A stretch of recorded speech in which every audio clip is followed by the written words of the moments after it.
Hi up guys, in this video I will show you how to delete your Gmail account permanently on Android.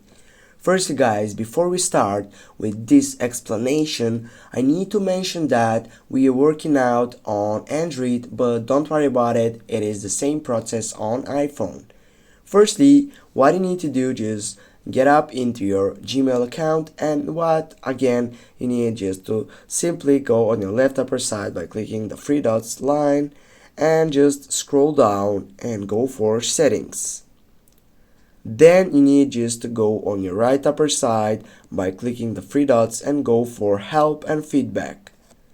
And here, as you can see, you have a popular help resources. Now I have on my first side, and I need just to type on delete your Google account. Now what I need to do, just simply, here are all the steps that I need to do it, and everything is described, everything is so easy. Just you need to go to the data privacy section of your Google account. Now you'll need to wait. Here you have more options.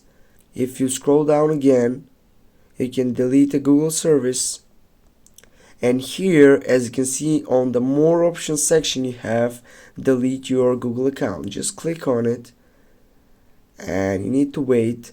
Now you need to go for continue, and after that you'll need to get a verification code to your email exciting address. Thanks guys for watching. Don't forget to hit that like and share the video. See you soon.